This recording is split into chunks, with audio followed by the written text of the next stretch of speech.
Evie is going to be the bridesmaid or the maid of honor in Mal and Ben's wedding.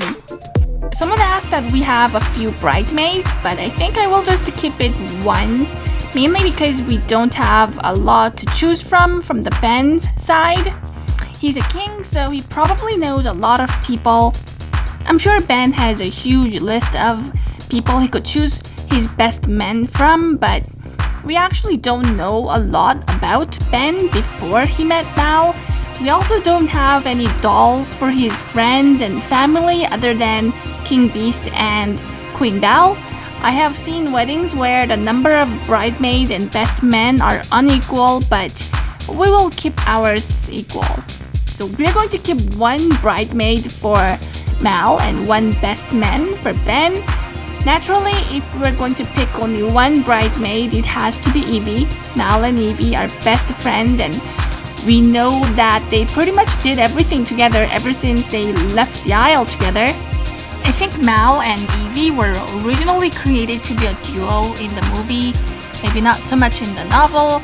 Even though the story eventually became more about Ben and Mal, I still think Evie is Mal's closest friend.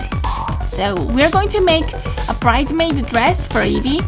I searched around the internet for bridesmaid dresses, and I noticed that they have more or less the same silhouette. They are usually long gowns, kind of form-fitting on top, but loose toward the bottom.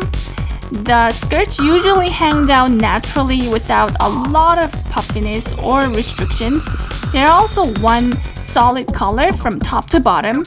I was trying to find out why all bridesmaid dresses look this way, more or less. I was trying to figure out if there are any traditional reasons for dresses becoming this way, but I couldn't find any.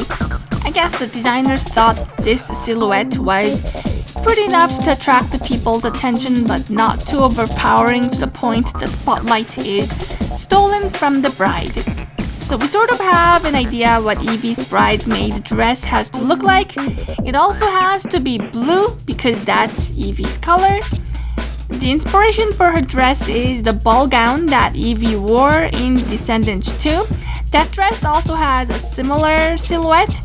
It has a sheer cover on top of a blue dress. There are tree branches embroidered all over her dress. I'm guessing those are the apple tree branches. So for this dress, we will do something similar. We will do a sleeveless top, a sheer cover on the top, a long blue skirt, embroidery of tree branches, and some sparkly gems. The sheer cover will go up to the neck.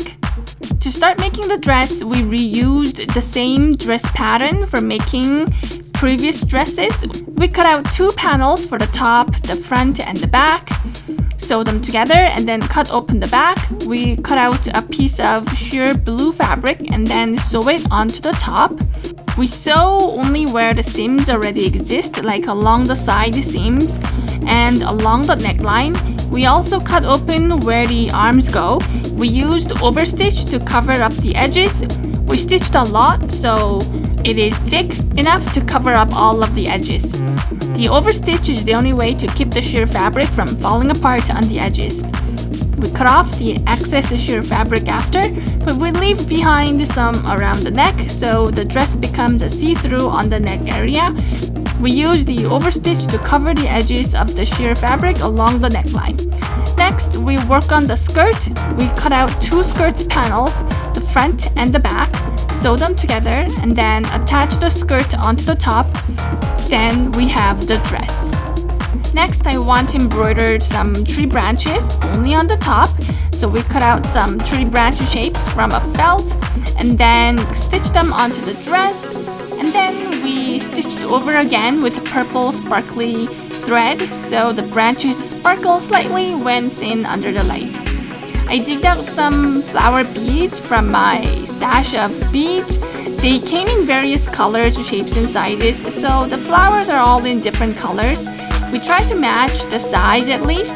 We stitched those flowers onto the dress along the seams where the top and the skirt were stitched together. And then we found the tiniest little clear gems and then glued them all over the top. We put some velcros on the back to secure the dress onto Evie, and then the dress is done.